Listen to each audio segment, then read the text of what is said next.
스트레칭의 종류와 어떤 효과를 말씀해 주셨는데 스트레칭의 이제 강도 어느 정도로 하는 게 내 몸에 맞는 이제 보통 이제 아까 말씀하셨듯이 병원에서 스트레칭을 해야 됩니다. 이제 또 여기 오면 또 고객들한테 스트레칭이 필요합니다라고 하지만 어느 정도를 해야 되는 건가 내가 보통 그런 거는 또 어떻게 판단할 수 있을까요? 사실 뭐 스트레칭뿐만이 아니라 네. 저희가 이제 운동이라는 어떤 솔루션을 접근을 할 때 상당히 중요한 게 강도 설정이 적절하게 잘 이루어져야 된다라고 다들 알고 계신데, 뭐 예를 들어서 나는 이 정도의 강도를 해야 되는데 뭐 한참 모자른 강도를 했을 때는 하나 많아일 수도 있고요. 또 그게 과했을 때도 문제고 너무 지나쳤을 때도 문제고 부족할 때도 문제입니다. 그래서 일반적으로 저희가 이제 스트레칭 운동뿐만 아니라 스트레칭 할 때도 일단 과거의 어떤 운동 히스토리를 저희가 항상 조사를 해요. 그래서 어떤 그런 스트레칭이라든가 근수축이나 이완에 대한 경험이 많은 분들 같은 경우는 초반부터 좀 적극적으로 강도 높게 하기도 하고요. 근데 평생 일만 하고 평생 스트레칭은 뭐 그렇게 경험하지 않았던 분들, 그리고 그런 분들 같은 경우는 아무래도 초반에는 좀 저강도로 약하게 실시하면서 점차 단계별로 강도를 올리고요.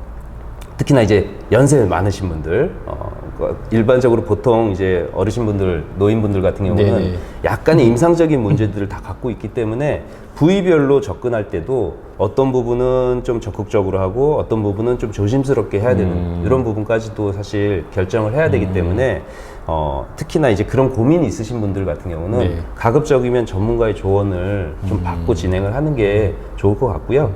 그래서 저는 이제 현장에서 표현을 어떻게 하냐면 순한 맛, 보통 맛, 매운맛 뭐 이런 식으로 스트레칭 해보셨으니까 아시겠지만 아 시원하다 라는 느낌을 받을 때가 있어요. 요건 이제 순한 맛. 그리고 시원하면서 약간 아픈 것 같기도 하고 약간 불편감이 있다 라고 하면 보통 맛. 그리고 막 아파 죽을 것 같이 막 소리 지르고 이 정도 강도로 진행하는 경우도 있거든요. 얘는 좀 매운맛. 처음부터 매운맛을 막 먹으면 탈나잖아요. 그쵸. 그런 것처럼 순한 맛부터 시작해서 보통 맛, 매운맛 순으로 가면 될 것 같고, 보통 그러니까 보통 스트레칭 하면 내가 좀 막 그 통증을 참아가면서 해야 된다라고 생각을 하는데 지금 이제 말씀하셨던 거는 내 몸의 상태, 그 전에 내가 어느 정도 유연성을 가지고 있었냐, 아니면 계속 이렇게 긴장된 상태에서 사무직으로 일만 했던 사람들이냐에 따라서 그 상태에 따라서 조정하는 게 되게 중요한 거네요. 그러니까 처음에는 좀 너무 강한 게 아니라 순한 맛부터 시작해서 차츰차츰 단계별로 한다는 거. 그래서 뭐 대상에 따라서도 말씀하신 운동 경력이 그렇게 많지 않은 분들은 당연히 처음에 순한 맛부터 맛을 봐야 되고요. 근데 뭐 정기적으로 꾸준하게 운동을 이제 하시는 분들, 뭐 운동 동호회 활동이라든가 아니면 뭐 저희 같은 센터를 이용하시는 분들, 이런 분들은 뭐 순한 맛을 잠깐 하고 바로 보통 맛부터 시행하고요. 근데 보통 일반 분들 같은 경우는 이제 제가 제시해드리는 강도 그 기준으로 말씀을 드리면 보통 맛 수준까지만 해도 되는데 매운맛은 누가 해야 되냐? 전문 엘리트 운동 선수들, 이런 선수들은 워낙에 아주 역동적인 상황들이 예고 없이 막 다가오고, 그 다음에 우리가 이제 알고 있는 관절의 가동 범위, 그 이상의 범위가 순간적으로 나오는 상황들이 있을 수 있기 때문에 좀 평상시에 그 어떤 컨디션 관리 차원에서 강도 높은 스트레칭을 좀 권장을 하고 있습니다.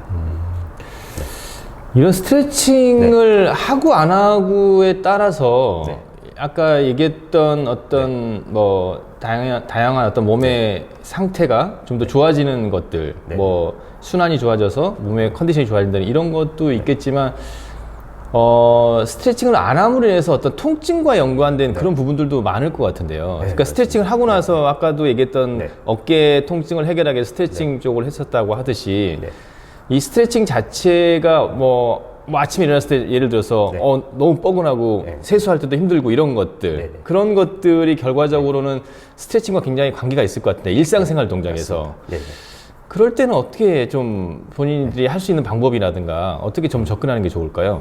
그래서 사실 뭐 제 고객들 같은 경우는 제가 개개인에 맞는 좋은 스트레칭, 꼭 필요한 스트레칭 몇 가지를 제가 숙제를 내드려요. 숙제를 꼭 내드리고 그분을 판단하는 게 되게 중요한 거네요, 결국에는. 맞습니다. 그 사람이 아까 얘기했듯이 잠깐 말씀드렸듯이 몸의 상태를 미리 판단하는 것도 중요하듯이 이 사람이 어떤 일을 할 거고 집에 가서 또 어떤 일을 할 거에 따라서 또 숙제를 주시는 거네요. 그렇죠.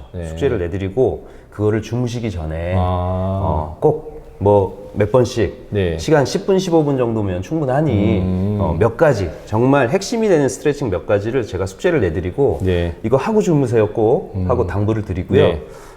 그리고 그분들이 다음에 오셨을 때 몸 체크를 해보면 스트레칭을 열심히 하셨는지 아니면 빼먹고 열심히 안 하셨는지 티가 다 나요. 그래서 앞서 말씀하신 것처럼 뭐 다음날의 컨디션을 좀 좌지우지할 수 있다라고도 말씀드릴 수 있고요. 개개인마다 생활 스트레스들이 다르잖아요. 그쵸. 그래서 정말 단순하게 하루 종일 앉아 있는 분들 같은 경우는 서 있는 사람도 있을 거고. 그렇죠. 그다음 무거운 거를 맨날 들었다 놨다 할 수 있는 분들도 있고, 뭐 맨날 몸통을 돌리는 동작이 있는 분들도 있고, 뭐 여러 가지 생활 스트레스들이 존재하잖아요. 그 생활 스트레스도 또한 제가 파악을 먼저 해서 아, 이분은 평소에 일을 하는 어떤 그런 현장에서 반복적인 스트레스가 이런 것이겠으니 뭐 그거 연계해서 연관 지어서 스트레칭 솔루션을 좀 제공해 줄 수가 있습니다. 모든 사람에게 동등하게 똑같은 스트레칭이 아니라 그 사람한테 맞는 어떻게 보면 우리가 여기 뭐 메디앤피스도 이분한테 맞는 맞춤 운동을 처방하듯이 그런 어떤 그 사람한테 맞는 스트레칭이 또 필요한 거고 그게 또 개개인들에게 숙제를 통해서 또 계속적으로 본인들이 일상생활 동작에서 좀 더 할 수 있도록 그런 거를 주는 게 되게 중요할 것 같네요. 그게 또 어떻게 보면 또 대표님이 하시는 또 전문가들이 하시는 그런 역할이 아닌가 싶은 거고. 그러다 보면 이제 이런 스트레칭을 했을 때 집에다 숙제를 줬을 때 본인들이 집에서 할 거란 말이죠. 뭐 매트리스 깔고도 했을 거고 요즘에 요가 매트도 많으니까 깔고 할 건데 본인들이 하면서 좀 이렇게 주의해야 될 그런 사항들이 있을까요? 주의사항도 분명히 있고요. 뭐 예를 들어서 몸이 아프면 몸이 아팠을 때 스트레칭을 통해서 좋아진 경험을 했던 분들이 좀 조심해야 될 부분이 그 아픔의 원인이 아까 말씀드린 것처럼 근육이 너무 긴장되거나 딱딱하게 굳어 있거나 아니면 뭐 근막의 컨디션이 안 좋거나 이런 분들한테는 적극적으로 권장을 드리지만 예를 들어서 뭐 삐끗했어요. 뭐 발목을 삐끗했을 수도 있고 허리도 삐끗했을 수도 있고 그런 경우에는 그런 상황이 발생을 하면 급성적으로 염증이 발생을 합니다. 잘 아시다시피 그런 급성 염증 상황 통증의 원인이 급성 염증이라면 그런 분들은 쉬셔야 돼요. 뭐 운동을 한다거나 뭐 스트레칭을 하는 게 절대적으로 도움이 안 됩니다. 근데 일단 일반 분들 같은 경우는 그런 어떤 지식이 사실 저희보다는 조금 모르시다 보니까 아프면 다 스트레칭 하면 다 낫는구나 라고 생각하시는 분들이 있어요. 예를 들어서 아침에 일어나는데 세수하다가 허리를 삐끗해서 아팠다. 그때 이제 그럼 이제 여기서 배웠던 스트레칭을 할 거냐? 아니면 이거를 어떻게 다른 조치해야 될 거냐?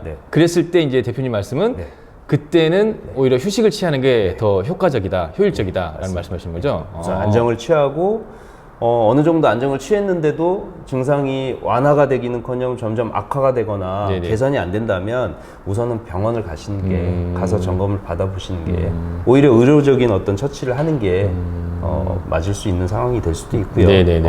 그 다음에 이제 주의사항 중에 또 다른 주의사항이 있다면 강도 설정을 잘해야 된다라는 부분도 있고요.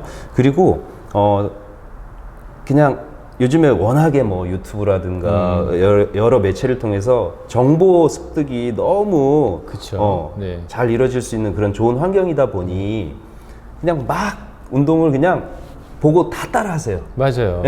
근데 제가 봤을 때는 이분 같은 경우는 이거는 굳이 안 해도 되는데 하는 그런 것들이 있어요. 예를 들면 뭐 발목 관절이나 관절이 너무 불안정해요. 그러니까 너무 유연하신 분이에요. 근데 너무 유연하신 분인데 그 해당 부위에 안 그래도 관절이 너무 유연하고 뭐 심지어는 뭐 이런 표현이 괜찮을지 모르겠지만 좀 관절이 너덜너덜하고 그 불안정하신 분들이 그 부분은 가급적이면 스트레칭을 권장하기보다는 그렇죠. 안정화에 좀 초점을 맞춰야 되는데 스트레칭이면 다 좋은 거지라고 생각을 하고 너무 이제 제 입장에서는 저긴 안 했으면 하는 부분을 하다가 오히려 관절이 안 좋아지는 경우들도 많이 있기 때문에 그런 부분도 좀 조심을 해야 되는 상황입니다. 저는 지금 말씀드린 게 가장 좀 조심해야 될 부분이라고 생각을 하고 있습니다. 그러네요. 저희가 지금 이제 몸학교 방송을 지금 하고 있지만 몸학교의 취지가 사실은 이런 의미거든요. 그러니까 전문가들을 이렇게 모시고 스트레칭에 대한 얘기를 해요. 그러면 이제 대부분 이제 스트레칭을 해야 되는구나. 나도 이걸 따라해야지. 무조건 따라해야지. 저기서 어깨 통증이 있을 때 이렇게 스트레칭 하라고 했으니까 저거를 하루에 10번씩 따라해서 뭐 몇 세트 반복해야지라고 생각하는데 지금 이제 대표님 말씀하시는 게 이제 어떻게 보면 핵심인데 그 사람의 나이에 따라 다를 거고 또 그 사람이 평소 일하는 어떤 직업에 따라서 앉아 있는 이 직업이냐 서 있는 직업이냐 상체를 많이 쓰는 직업에 따라서 또 근육의 어떤 긴장도가 다를 거고 또 관절의 안정성, 관절이 또 굉장히 불안정한 사람들 같은 경우도 있을 거고 거기에 따라서 각각의 강도를 조정해서 아까 말씀했던 순한 맛을 할 거냐 중간 맛을 할 거냐 매운 맛을 할 거냐를 설정해야 되는데 그냥 방송을 보고서 그냥 나 스트레칭이 필요하네 스트레칭을 해야지 라고 무조건 따라한다는 건 오히려 역효과가 될 수 있다는 거잖아요. 오히려 안 좋아지는 상황. 네. 그래서 사실 본인의 어떤 몸의 문제점, 임상적인 문제를 뭐 한 가지가 됐든 두 가지가 됐든 여러 가지가 됐든 본인의 임상적인 문제를 알고 하는 게 사실 되게 중요하고요. 그러네요. 방법이 뭐 예를 들어서 뭐 햄스트링 스트레칭 하나만 보더라도 서서 상체를 숙이는 것도 햄스트링 스트레칭이고 누워서 다리를 들어 올리고 하는 것도 스트레칭인데 예를 들어서 이분은 허리 디스크 환자예요. 근데 허리 디스크 환자들 같은 경우는 적극적으로 상체를 과도하게 숙이는 거를 하지 말라고 권장을 하거든요. 그런 분들은 누워서 해야 되는 거고. 그러니까 타겟 근육이 똑같더라도 방법은 여러 가지 방법이 있습니다. 뭐 예를 들어서 좀 말씀을 드리자면 이런 것들 그래서 본인이 가지고 있는 임상적인 문제를 확실히 좀 알고 나한테 맞는 방법을 좀 알고 접근하는 게 아주 중요한 부분입니다. 네. 좋은 말씀이시네요. 그러니까 유튜브라든가 요즘에는 뭐 방송들에서 많이 이제 스트레칭에 대한 어떤 방법들이 나와서 어떤 그냥 손쉽게 따라할 수 있는 것들이 되게 많아졌는데 그건 뭐 그런 손쉬운 방법을 따라하기 전에 이런 전문가들에게 한번 내 몸의 상태 그다음에 또 어떤 강도로 운동을 해야 되는지를 한번 좀 더 체크하고 거기에 맞게 내가 운동을 하는 게 훨씬 더 효과적이다. 내 몸의 건강을 위해서 어떤 스트레칭이 아까 몸의 컨디션을 양호하게 만들기 위해서는 굉장히 중요한 방법일 거라고 생각이 됩니다. 다음으로 이제 하나를 더 질문 드리고 싶은 게 사실은 이제 제가 이제 막 몸이 찌뿌둥하면 이제 그런 생각을 해요. 내가 마사지를 받아야 되나, 마사지를 받아 좀 풀어야 되나, 아니면 스트레칭을 좀 해가지고 풀어야 되나 이런 고민들도 좀 하거든요. 그 점은 좀 어떻게 생각하세요? 마사지. 마사지하고 스트레칭 둘 다 좋죠. 저도 뭐 가끔 마사지 받습니다. 어떻게 보면 이제 마사지는 근육을 이제 풀어주는 거고, 이제 제 지식으로는 뭐 스트레칭은 이제 관절도 좀 움직여주고 근육을 좀 더 늘려주는 건데 어떻게 보면 비슷한 것 같긴 한데 어떤 게 더 효과적일지 궁금하기도 합니다. 어떤 게 더 효과적인지는 그 대상의 어떤 그 상황이나 조건이나 이런 것들을 좀 고려해야 될 것 같고요. 사실 공통점도 있고요. 생각하시는 것처럼 공통점도 물론 있고요. 근데 확연히 다른 부분도 있고요. 일단 뭐 공통점이라고 하면 먼저 말씀을 드리면 둘 다 이완을 시키는 게 목적이다. 스트레칭도 그렇고 뭐 마사지도 그렇고 제가 뭐 흔히 하는 스포츠 마사지하고 비교를 해서 말씀드릴게요. 그리고 또 비슷한 게 뭐 근막 이완이라는 것도 있잖아요. 셋의 공통점은 이완을 시키는 게 목적이다. 그런 공통점이 있지만 또 확연히 다른 부분이 있다면 마사지는 보통 일반적인 마사지 같은 경우는 가만히 있어요. 받는 분은 가만히 누워 있고 그다음에 이제 관리사분이 뭐 자세 바꾸세요 하면 그거에 따라서 또 가만히 있고. 근데 스트레칭은 해보셔서 아시겠지만 어떤 관절 운동학적인 측면에서 운동성을 가지고 있습니다. 그렇기 때문에 사실은 스트레칭은 운동이라는 큰 범주 안에 하나의 어떤 그 큰 카테고리 안에 들어가 있는 파트이기 때문에 얘는 운동으로 분류할 수 있습니다. 하지만 일반적인 스포츠 마사지 같은 경우는 운동이라고 보긴 좀 어렵고요. 근데 근막 이완 같은 경우는 사실 어떤 부분에서는 운동으로 또 분류를 또 할 수 있는 부분이기는 하고요. 이완되는 부분은 분명히 이제 공통점이 있으나 이제 본인의 어떤 능동적으로 이걸 참여하느냐 아니면 이제 그냥 가만히 누워서 근막만 이완시킨 상태로 이제 갖고 있느냐 이런 차이에서는 이제 또 분명히 차이가 난다는 거죠. 네. 그리고 처음에 말씀드린 대로 본인의 어떤 상황이나 조건에 맞춰서 적절한 처치를 해야 된다, 접근을 해야 된다라고 말씀드린 거는 어떤 분들 같은 경우는 스트레칭을 하고 싶어도 못하는 분들이 계십니다. 그건 어떤 경우일까요? 예를 들면 뭐 어디가 부러졌어요. 아니면 어디가 뭐 인대가 끊어졌어요. 그러면 인대 끊어지고 뼈 부러지고 하면 처음에 이제 병원에서 그에 맞는 뭐 수술을 할 수도 있고 수술을 하지 않더라도 일단 그게 회복되는데 시간이 하루 이틀 만에 회복이 되지는 않잖아요. 뭐 길게는 뭐 몇 달이 걸릴 수도 있고 또 짧게는 뭐 한 달 이상인데 그러면 처음에 하는 병원에서 조치는 고정을 시킵니다. 계속 이러고 한 달 동안 살았어요. 한 달, 두 달 동안 이러고 살았어요. 그러면 한 달까지도 필요 없습니다. 하루만 이러고 살아도 팔이 잘 안 펴질걸요? 아마? 그래서 이런 분들은 여기 스트레칭이 필요하고 어디 스트레칭이 필요한 거를 알기는 하는데 하고 싶어도 못해요. 그런 분들 같은 경우는 마사지라든가 근막 이완으로 먼저 좀 양호하게 이완을 시켜서 관절이 어느 정도 범위까지는 움직임이 가능하도록 먼저 조치를 하고 스트레칭이 어느 정도 가능하다 싶은 그 시기가 오면 그때 근막 이완과 더불어 마사지와 더불어서 이어서 스트레칭까지 해주면 좋고요. 더 나아가서 그래서 저는 이제 운동 루틴을 근막 이완, 스트레칭, 근력 운동 이런 루틴을 좀 짜드리는 편이에요. 그래서 하고 싶어도 못하는 분들은 스트레칭보다는 우선은 마사지로 좀 접근을 해야 되는 상황들도 있고요. 근데 충분히 너무 편하자고 그냥 사실 마사지가 편하잖아요. 받는 사람 입장에서 편하자고 무조건 마사지만 고집을 하다 보면 당장의 어떤 효과는 있습니다. 당장의 편안함을 느끼고 뭐 가동성도 증가하고 피로감도 많이 줄어들고 하긴 하지만 좀 멀리 보셔야 돼요. 장기적으로 멀리 봤을 때 스트레칭 할 수 있는 분들은 가급적이면 스트레칭을 하는 게 좋고요. 어떤 효과적인 측면에서도 그 좋은 효과가 지속되는 시간도 제가 이제 현장에서 일을 해보니까 처음엔 비슷한 것 같은데 스트레칭에 대한 효과가 지속 기간이 더 길더라고요. 그래요? 이거는 이제 뭐 사실 뭐 제 경험에서 말씀드리는 부분도 있고 그 다음에 뭐 이와 관련된 어떤 연구들도 많은 걸로 알고 있습니다. 그러니까 스트레칭을 한 그룹과 하지 않는 그룹을 봤을 때 스트레칭을 하고 났을 때 훨씬 더 그 효과적인 부분에서는 더 스트레칭한 그룹이 그렇습니다. 더 오래 간다. 그리고 뭐 그 지속 효과도 오래 갈 뿐더러 그 다음에 운동 선수들 같은 경우는 이 스트레칭에 대한 긍정적인 효과 중에 운동 퍼포먼스 향상에 어떤 기여하는 부분도 있잖아요. 이제 그래서 가급적이면 운동 퍼포먼스를 수행력을 올리는 데 있어서는 그냥 마사지나 이런 부분보다는 스트레칭이 훨씬 더 효과적이라고 하는 연구들도 많고요. 근데 이제 뭐 다 끝났어요. 운동 끝나고 빠른 회복을 위해서 운동 다 끝나고 나서 경기 다 끝나고 난 이후에는 뭐 조금 이완 목적의 뭐 빠른 피로 회복 목적으로서는 또 마사지가 또 더 좋을 수도 있고요.